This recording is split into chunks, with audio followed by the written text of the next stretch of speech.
நம்ம தாய் தந்தையர் என்று சொல்லக்கூடியவர்களுக்கு பள்ளிக்கூடத்தில் கையொப்பம் வாங்கி வர சொல்லி நமக்கு மார்க் ஷீட் வந்துச்சுன்னா போய் அப்பா அம்மாட்ட கையெழுத்து வாங்கி கொண்டு கொடுக்கணும். அதில் ஒரு பேர் எழுதியிருப்பாங்க, வகுப்பாசிரியர் கையொப்பம். இன்னொரு பக்கத்தில் பெற்றோர் கையொப்பம்னு இருக்கும். இந்த பெற்றோர் கையொப்பம் அப்படின்னு நம்ம என்ன நினச்சிட்டு இருக்கிறோம்? நம்மளே பெற்றவருடைய கையொப்பம், அதுக்கு அதுதான் பொருள். பெற்றோர் ஆசிரியர் கழகம்னு இருக்குது, பெற்றோர் கையொப்பம். அப்போ அப்பாவோ அம்மாவோ யாரோ ஒருத்தவங்க அதில் கையெழுத்து போட்டு தரணும்.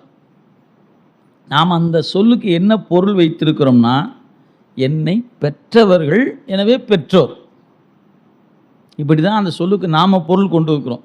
ஆனால் ஆசிரியர் பெருமக்கள் சொல்லுகிற நுட்பமான பொருள் என்ன தெரியுங்களா? இறைவன் தந்த கொடையை பெற்றவர்கள் என்று பொருள்.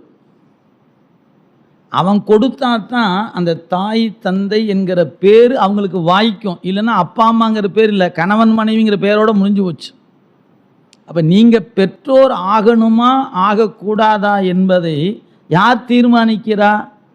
நீங்கள் செஞ்ச வினையை கொண்டு இறைவன் தீர்மானிக்கிறான்.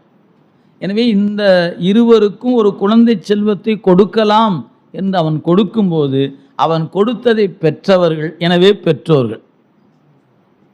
இந்த பொருள் யாராவது சொல்லியிருக்காங்களா? சித்தாந்தம் தான் சொல்லுது.